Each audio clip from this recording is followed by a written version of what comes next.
और तब भगवान ने जो दर्शन कराया वो बड़ा दार्शनिक प्रसंग है। जो मनोरंजन की प्रीता है वो कभी कभी इन तात्विक प्रसंगों का चिंतन करने से रोक देती है। वक्ता घबराता है, श्रोता भी सोचता है कि क्या कही जा रही बात। ये जो भगवान जादू दिखा रहे हैं क्या, कोई इंद्रजाल दिखा रहे हैं क्या? यही तो अवतार तत्व की व्याख्या है। और वो व्याख्या ये है कि मां जब अपनी गोद में लेती हैं तो उसका अभिप्राय है कि उनकी गोदी में वो आ गया है, तो सीमा में वो दिखाई दे रहा है। तो ठीक है, आनंद लेने के लिए तो सीमा में ही उसको बनाना होगा। जब आप किसी नदी का भी जल पीते हैं तो पूरी नदी को उठा के नहीं पी जाते। आपके पास जो चुल्लू है, जो बर्तन है, उसी में तो लेके पीते हैं। तो ऐसी स्थिति में प्रभु मानो ये बताना चाहते थे कि पूजा के इस रस के साथ साथ इस सत्य को तुम्हें नहीं भूलना है। और उसका निराकरण करने के लिए भगवान ने फिर तीसरा रूप दिखाया। एक रूप में सो रहे हैं, दूसरे रूप में भोग लगा रहे हैं। और तब वह प्रसंग आप पढ़ते हैं जहां दिखाया हुआ है, दिख रावा माता ही निज अद्भुत रूप अखंड। बस ये सूत्र है। भगवान ने अपना अखंड रूप दिखाया और उसका अभिप्राय यह है कि खंडित व्यक्ति खंड में देखे, उसकी बाध्यता है। वस्तुतः तो ब्रह्म सर्वदा अखंड ही है। इसीलिए यहां भी है, वहां भी है। वही सो रहा है, वही जग रहा है, वही भोगता है, वही अभोक्ता है। इस तरह से विराट तत्व का ज्ञान भगवान करा करके मानो यह संकेत देना चाहते कि तुम रस की उपलब्धि के लिए मुझे बालक स्वीकार करो, बालक के रूप में मुझे लाड़ लड़ाओ, सब कुछ करो, लेकिन इस सत्य को तुम न भूलो कि इस खंड रूप में दिखाई देने पर भी मैं तत्वतः निरंतर अखंड ही। और मां को सब दृश्य देखा अद्भुत रूप अगणित रवि शशि शिव चतुरानन बहु गिरि सरित सिंधु मही कानन काल कर्म गुण ज्ञान सुहाऊ सो देखा जो सुना न काऊ देखी माया सब विधि गाड़ी। भगवान के विराट रूप का दर्शन करते हुए देखा वो माया जो सबको बांधने वाली है वहां खड़ी। और उसी के सामने देखी भगति जो छो रही ताई। एक और माया, दूसरी ओर भक्ति, पर बस स्तुति करने लगी। जगत पिता मैं सुत कर ही जाना। जो समस्त ब्रह्मांड का पिता है, मैंने उसको पुत्र मान लिया। स्तुति करने लगी। मां की स्तुति प्रभु ने सुन लिया। और उसके बाद प्रभु ने कहा कि अभी तो मां तुमने मुझसे भक्ति विवेक पहले मांगा था, अब मैं तुमसे कुछ मांगने जा रहा हूं। तुम मुझसे मांग रहे हो क्या? बोले यह जाने कतहूं कहा सुनु माई, और किसी को न सुनाने लगना कि ऐसा हुआ, या तो तुम्हें लोग पागल समझ लेंगे या मुझे। बालक के रूप में जो रस की सृष्टि करनी है उसका आनंद व्यक्ति नहीं प्राप्त कर पाएगा। और फिर ऐसा खेल कर दिया कि मां भूल गई और फिर गोद में लेकर के लड़ाने लगी। और फिर थोड़ी देर के बाद दूध पिलाने में देर हो गई तो रूठ भी गए। मानो एक ओर यह सत्य की ये जो भगवान का सगुण साकार रूप है, कब भक्तों की भावना और इच्छा को, रस को परिपूर्ण करने के लिए अपने को व्यक्त करता है। यही महाराज मनु ने भी वाक्य कहा कि मैं जानता हूं कि वो ब्रह्म कैसा है, अगुण अखंड अनंत अनादि, जही चिंता ही परमार्थवादी, नेति नेति जही वेदन रूपा, निजानंद निरुपाधि अनुपा। ऐसे प्रभु सेवक बस अहि भगति हेतु लीला तनु गाई। ये लीला तनु शब्द जो है संकेत है। कोई वो पूरा दृष्टांत तो उसे प्रकट नहीं कर सकता, किंतु उसका अभिप्राय है कि जैसे एक अभिनेता अलग अलग नाटकों में भिन्न भिन्न रूपों में अपने आप को प्रकट करता है। और वो अगर हास्य का अभिनेता बना हुआ है तो हंसी का दृश्य, अगर करुणा का तो करुणा का दृश्य, अगर वीर का है तो वीरता का दृश्य, और दर्शक प्रभावित होते हैं। और दर्शक भी अलग अलग प्रकार के होते हैं। कई लोग हास्य प्रिय होते हैं, कई लोग करुणा प्रिय होते हैं, कई लोग वीरता प्रिय होते हैं। और वो जब अपने उस अभिनेता को उस रूप में देखते हैं तो बड़े प्रभावित होते हैं, बड़े प्रशंसक हो जाते हैं। लेकिन अभिनेता की क्या विशेषता होना चाहिए? वही सूत्र दिया, वह निर्गुण निराकार ईश्वर। लीला तो उनका अभिप्राय है अभिनय के लिए, भक्त की भावना को प्रसन्न करने के लिए लीला शरीर अपना व्यक्त कर देता है। और उसके साथ साथ क्या होता है? बोले यथा अनेकन वेश धरी नृत्य करई नट कोय सोई सोई भाव दिखावई। और ऐसा बढ़िया नाटक करेगा जैसा करना चाहिए। इसीलिए कोई कहता है आप धनुष बाण लेकर के दर्शन दे दीजिए तुलसीदास जी की तरह, तो धनुष बाण ले लेते हैं। बिल्व मंगल की तरह कोई कह देता है कि नहीं धनुष बाण छोड़ के जरा वंशी ले लीजिए, तो वंशी ले लीजिए।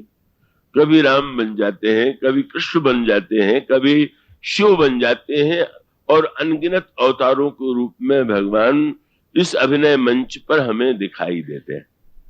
और दिखाई देते हैं तो उसका आनंद है का उनकी लीला पढ़ करके उनके रस का जो व्यक्त रसास्वादन करता है वो कितना मीठा है। लेकिन इतना होते हुए भी उसकी विशेषता क्या है? का आप उससे जैसा बनने के लिए कहिएगा वो तो वैसे बन जाएगा। वो व्यंग की मीठी सी गाथा कही जाती है कि भाई भक्तों में संवाद होता रहता है, कह लगे कि राम दयालु है कि भगवान कृष्ण अधिक दयालु है। तो अच्छा, तो ये कोई उपाय है कि दोनों पुकारो, जो दयालु होगा वो पहले आ जाएगा। तो राम भक्त ने पुकारा, महाराजा धीराज श्री राम भद्र आप कृपा करके पधारो, नहीं दिखाई पड़े। कृष्ण भक्त ने पुकारा, गोपाल कन्हैया आओ, और कृष्ण सामने आ गए। कृष्ण भक्त बड़ा प्रसन्न हुआ, देखो सिद्ध हो गया कि कितने दयालु हैं। मैंने कहा और पहले आ गए। तो राम भक्त को थोड़ी हेठी लगी, तो उसने उलाहना दिया, महाराज आना ही था तो और थोड़ी जल्दी आ जाते, थोड़ी देर बाद आ गए। और थोड़ी देर के बाद दिखाई पड़ा बड़े बाजे बज रहे हैं, तो रथ आ रहा है, रथ से भगवान राम उतरे, भक्त को हृदय से लगाया। भक्त ने कहा महाराज आना था तो जरा और शीघ्रता से आ जाते, मुझे हरवा दिया आपने। भगवान ने कहा उसने गोपाल को पुकारा, गाय चरा रहे थे दौड़े चले आए। तुमने महाराज धीराज को पुकारा तो महाराज को आने में तो कोई तैयारी होगी है। मानो वीरो, ये भगवान की लीला क्या है? वही राम है, वही कृष्ण है। एक में जल्दी आ गए, कहा देखो भाई हम भी तुम बनवासी राम को पुकारते दौड़ते हुए, श्री सीता जी दूल्हा राम का ध्यान नहीं करती है लंका में, राजा राम का भी नहीं। किसका? जय विधि कपट कुरंग संग धाई चले श्री राम, दौड़ते हुए राम, दूल्हा राम का नहीं। दूल्हा तो बहुत धीरे धीरे चलता है।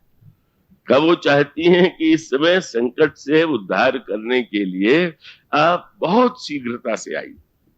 और जब माया मृग के पीछे आपको भागने में संकोच नहीं है तो मेरे पीछे क्या आप यहां तक आने का कष्ट नहीं करेंगे?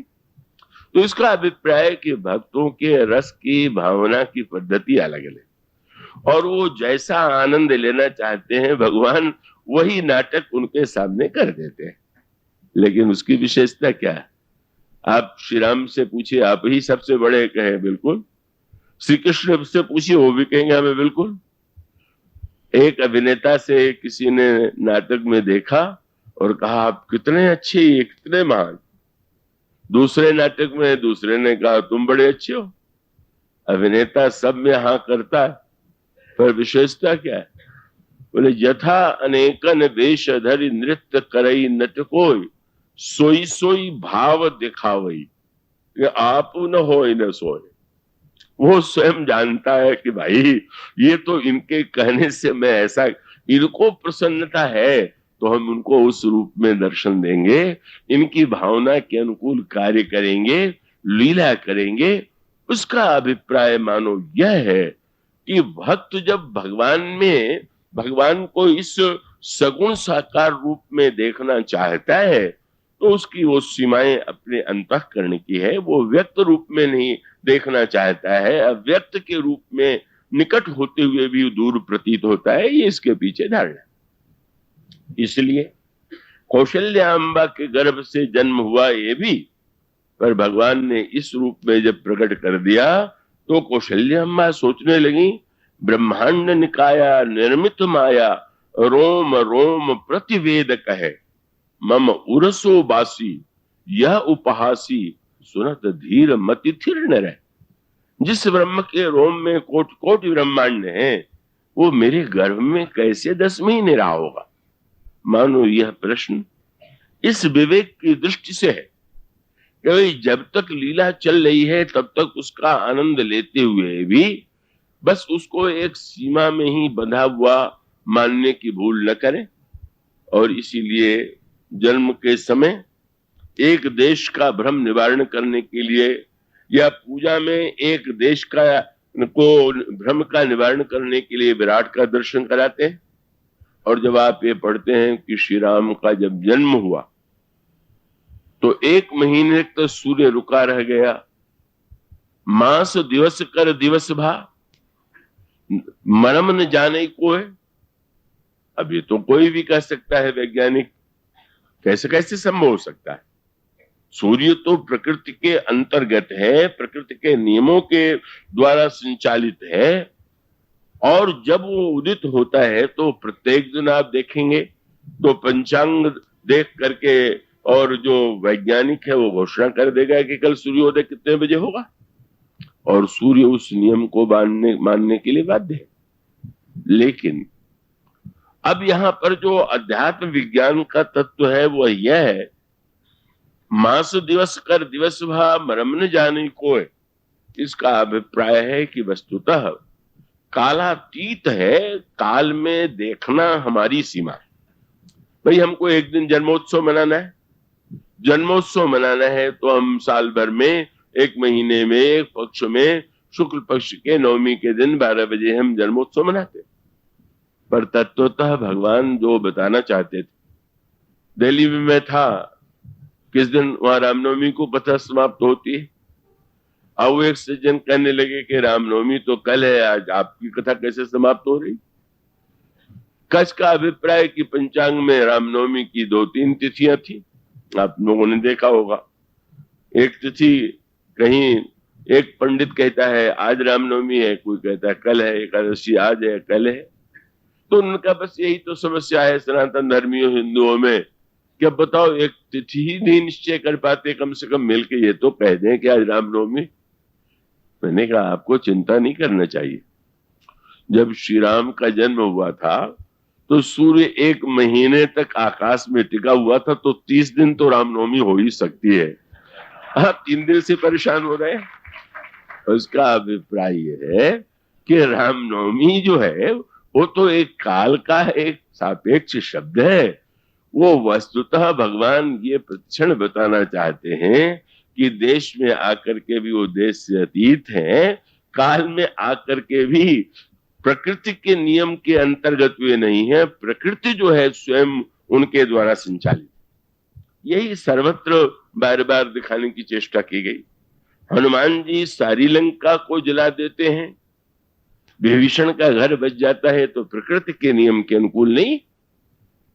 प्रकृति का अपना नियम वहां जब नहीं दिखाई देता तो इसका अभिप्राय है कि प्रकृति के अपने नियम और उस नियम को जान लेने से हमें बड़ी क्षमताएं प्राप्त होती।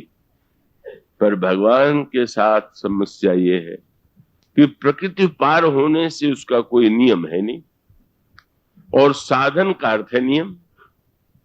तो साधन किया जाता है नियम पूर्वक और करना भी चाहिए, और वो स्वयं नियम को से परे है। तो इसलिए बार बार यह बताया दिया गया कि आप नियम से साधन कीजिए, लेकिन इस भ्रम में न अपने को डाल करके अभिमानी मत बन जाइए कि इतने दिनों से मैंने बड़े नियम से इसका पालन किया, इसीलिए आज ये हमको उपलब्धि हुई है। ये भ्रम कई बार कई साधकों को हो जाता है और वो ये मानने के भूल कर बैठते हैं। और कभी कभी तो ऐसा भी होता है, कई लोग पूछते हैं कितना जप करने के बाद कितनी संख्या में दर्शन होता है। मान लीजिए किसी महापुरुष ने भी लिखा हो तो उस महापुरुष को जैसा अनुभव हुआ उसने लिख दिया। अब कई लोग फिर उलाहना लेके आते हैं, उन्होंने तो ऐसा लिखा है, ऐसा कहा गया है, मैंने तो इतने दिन किया मुझे कुछ नहीं हुआ। या तो उन्होंने गलत लिखा है या बिल्कुल ये सही, क्या सही? इसका उत्तर यही है कि अगर वो स्वयं नियम के अंतर्गत होता तो कोई महापुरुष बता देता कि ये इस नियम के अनुकूल वो बना हुआ है, वो चलावेगा। पर जब वो एक शब्द चुना गया का ईश्वर, प्रकृति की शक्ति प्रकट होती है नियम से, और ईश्वर के लिए शब्द कहा गया कि अग जग में सब रहित विरागी प्रेम थे। कहा कि महाराज इतने दिन मैंने उपवास किया। कई लोग तो पूजा में याद दिला देते हैं इतने दिन से मैंने इतने व्रत किए हैं, कुछ तो ध्यान रखिए, कुछ तो सोचिए मैं क्या करता हूं। मनु भी याद दिला सकते थे, राज्य छोड़ा, वन में आया, फल जल सब कुछ छोड़ दिया, आपके लिए शरीर सुखा दिया। पर प्रभु तो बड़े कौतुकी है, सामने आने से पहले मनु को उतने मोटा बना दिया जितना घर से थे। बोले वो हमें बीच में क्या हुआ तो पता ही नहीं, मैं तो समझ रहा हूं तुम अभी अभी घर से चले आ रहे हो, ये उसका खेल है। बोले मानव अब ही भवनते आ, तुम जिसे लंबा काल समझ रहे हो कुछ नहीं है, तुम तो वही जोंके तो मोटे हो, कहां तुम दुबले हो, कहां तुम्हारी हड्डियां हैं। और तब जब उन्होंने पूछा तब वो जो भाषा बोली, बड़ी विनम्रता, बोले महाराज सुनु सेवक सुरतरु सुरधेनु विधि हरिहर बंदित पद रेणु सेवत सुलभ सकल सुखदायक प्रणत पाल सचराचर नायक जो अनाथ।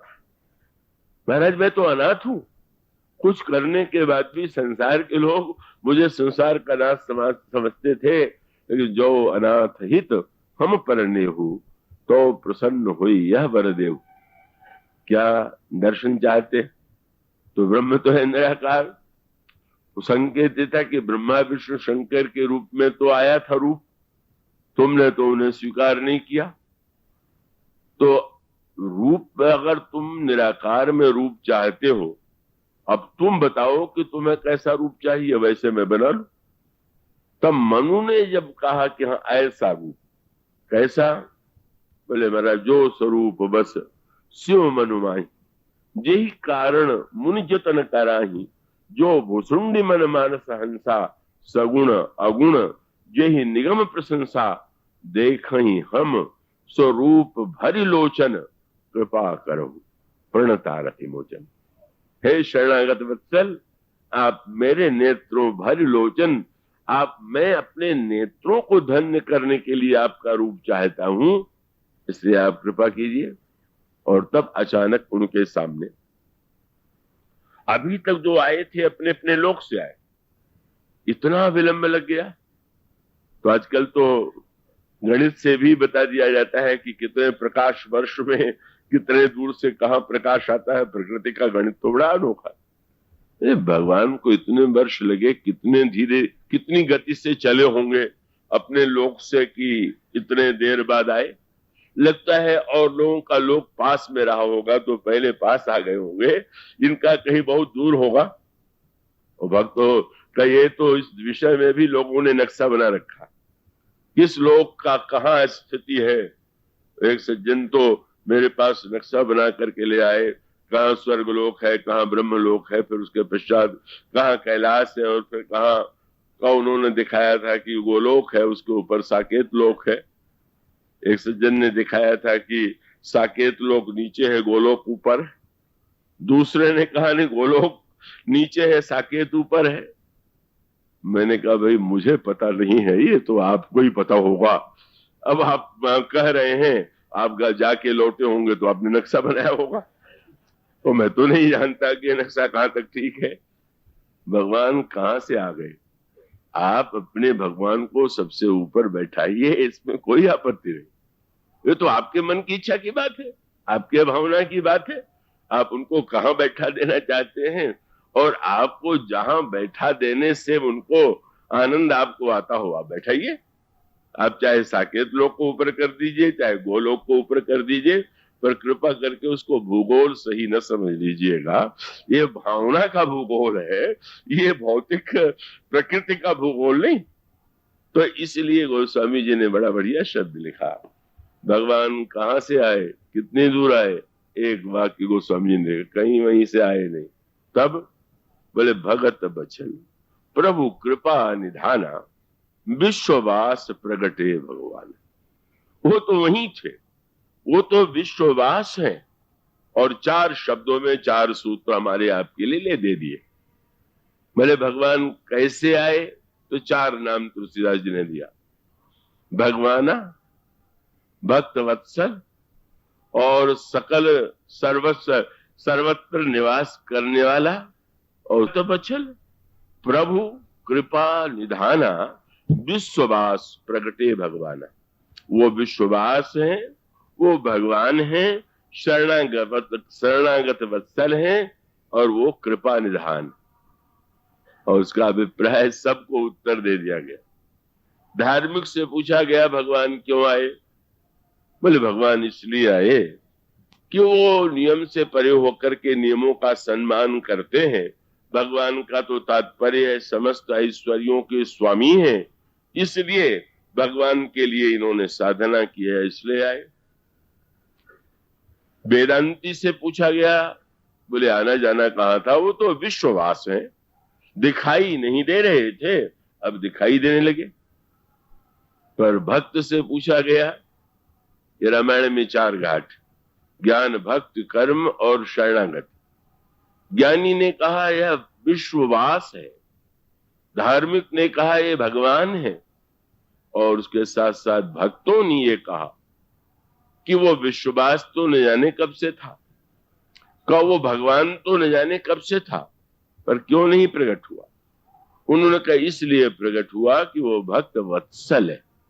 भक्त वत्सल माने जैसे गाय के शरीर में दूध होते हुए भी जब तक बछड़ा न हो तब तक दूध स्तनों में नहीं उतरता, इसी प्रकार से मनु के रूप में जब तक बछड़ा नहीं था तब तक वो अव्यक्त था, और अब वो प्रकट हो गए। इसलिए मानो भक्त बछड़ा बन करके भगवान को प्रकट करता है।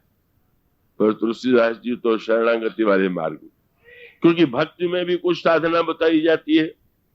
प्रथम भक्त संतन कर संगा, क्यों आए, उन्होंने कहा बस कृपा निधाना। उन्होंने कहा मैं समझता हूं कि वो जब चाहते हैं, जिस समय जिस पर कृपा करना चाहते हैं, इसलिए आए। चारों शब्द बड़े महत्व के। भगवान मान के साधना कीजिए, अथवा आप विश्ववास मान करके विचार कीजिए, या भक्त वत्सल मान करके भावना को प्रकट कीजिए, और या आप उनकी कृपा, यह कृपा का जो सिद्धांत है इतना विलक्षण है कि रामायण में जितने पात्र हैं, हनुमान जी पर कृपा करें तो कृपा का एक नियम लगता है, पर सुग्रीव पर कृपा करें तो कौन सा नियम रह गया। भगवान राम या भगवान कृष्ण के चरित्र में इसीलिए भक्तों ने भगवान से कह दिया।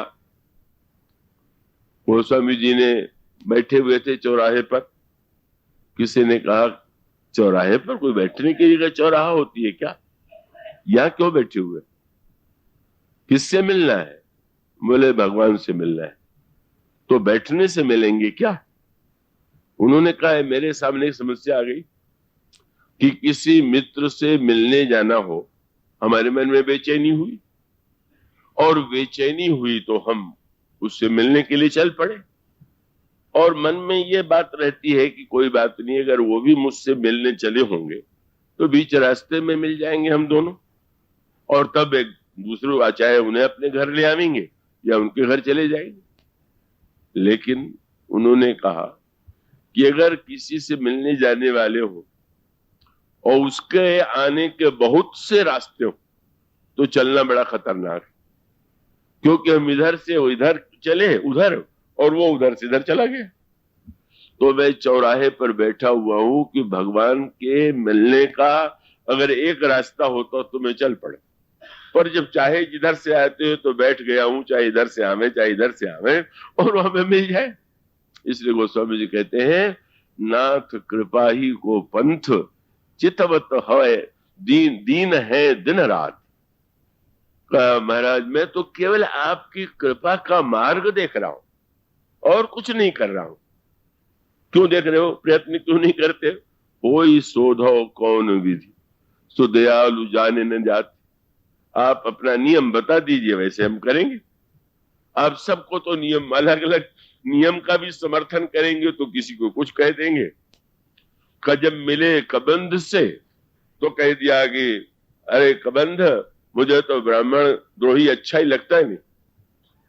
सुन गंधर्व कहो मैं तो ही मोहिन सुहाय ब्रह्म कुल द्रोही।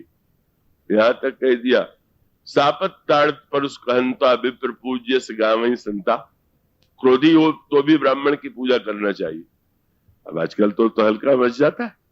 ये है तुलसीदास।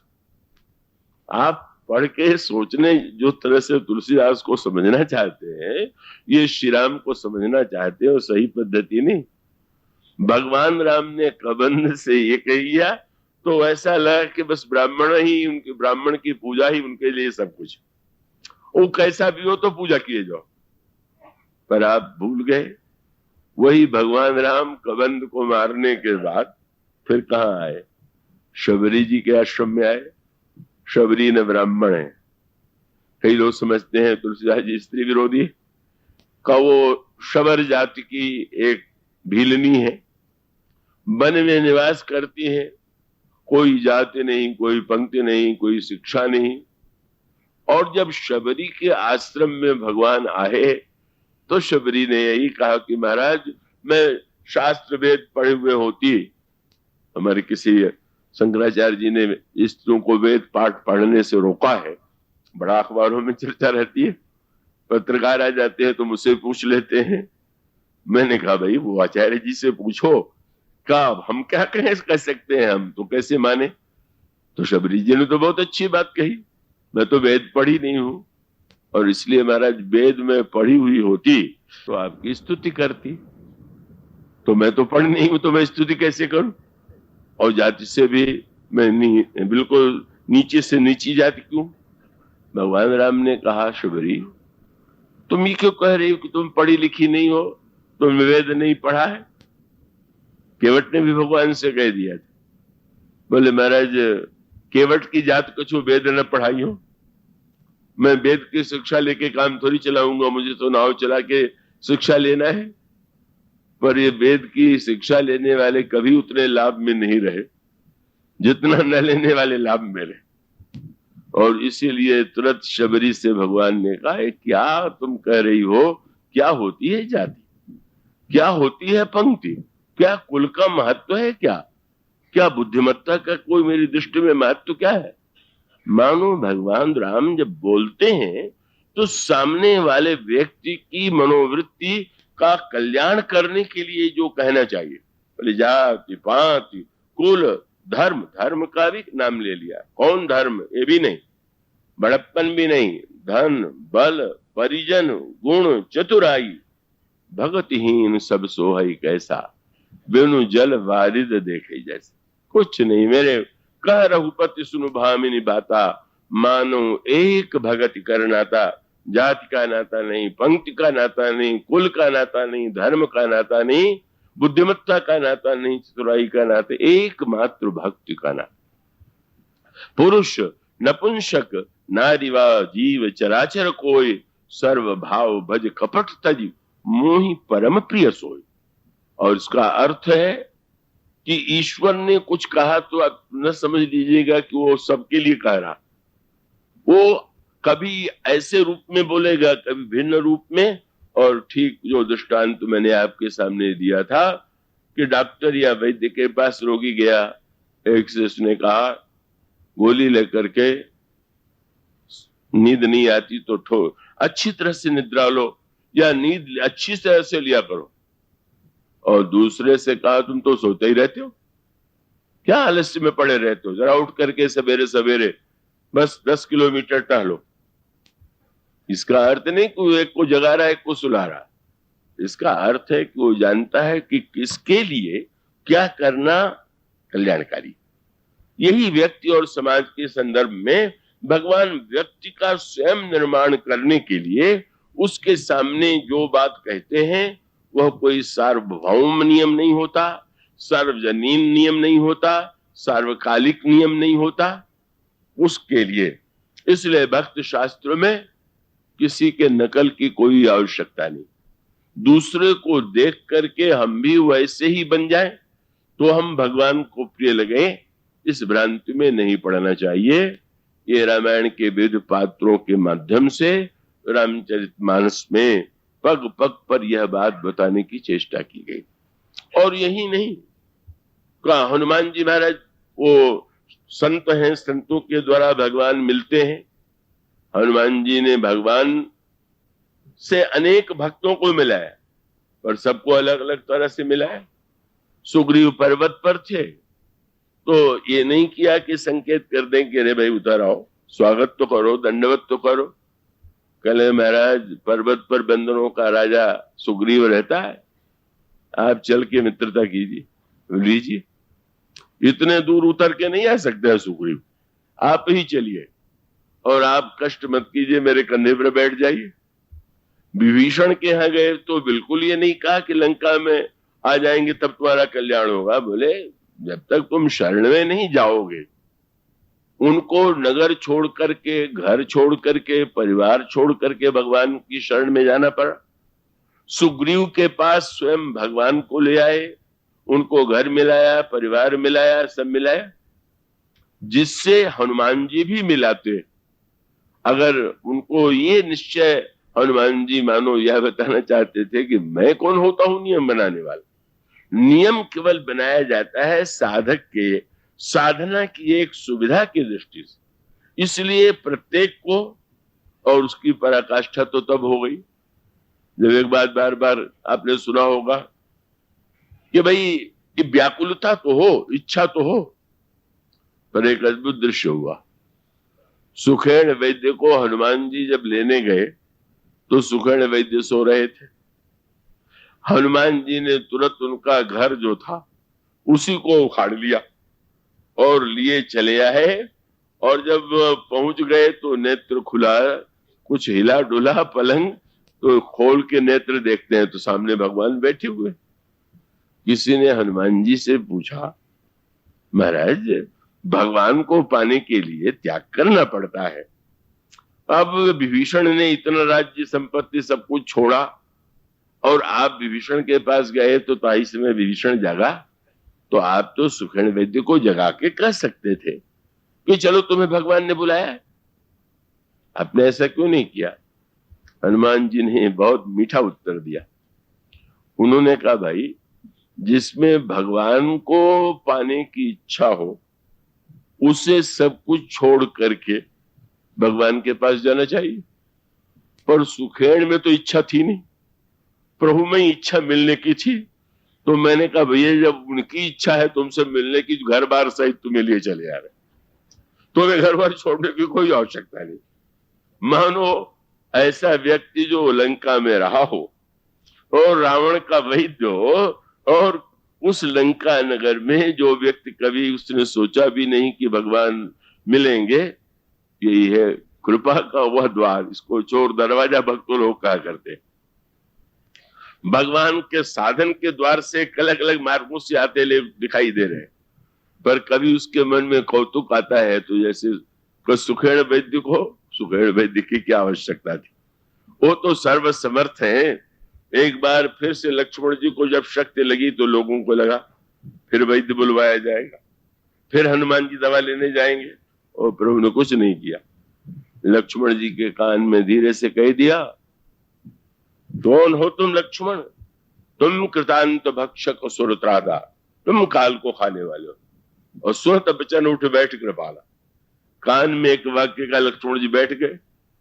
पहली बार भी प्रभु यही कर सकते थे, पर उसके द्वारा प्रभु साधना का अनगिनत रहस्य प्रकट करते हुए मानो नियम और नियम से जो उसकी परता है कसर्व पर है, प्रकृति पार प्रभु सबोरवासी, ऐसा परम कृपा में प्रभु सबसे नियमों से परे। इसलिए उसका अभिप्राय कि जब वह नियमों से परे है और हम उसे पाना चाहते हैं तो हमें जिन नियमों का ज्ञान है उसका हम पालन करें। इसका अर्थ यह है कि अगर किसी को क्या वस्तु पसंद है ये पता हो तो उसके मन का भोजन बनवाइए, और पता न हो तो आप अपना भोजन परोस देते। अब हमारा जो हमें अच्छा लगता है परोस देते। तो भगवान को हम लोग जो भोग लगाते हैं उसमें सुविधा तो यही, भगवान को क्या पसंद है इसका पता लगाने की आवश्यकता नहीं, आपको जो पसंद होता है भगवान के सामने परोस देते हैं।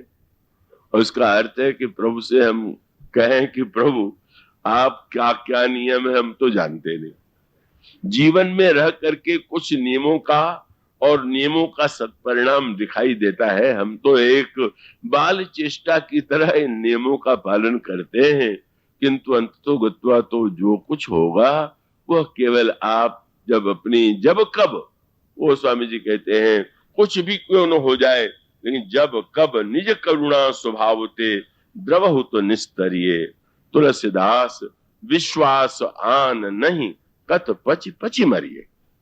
का ये सूत्र यही श्री रामचरितमानस में अनेक भक्त पात्रों के दृष्टांत के द्वारा यह बताने की चेष्टा की गई कि हम इनमें से जो पात्र हमें अपने जीवन के अनुकूल लगे उसके अनुकूल अपने जीवन को बनाने की, ले चलने की चेष्टा करें।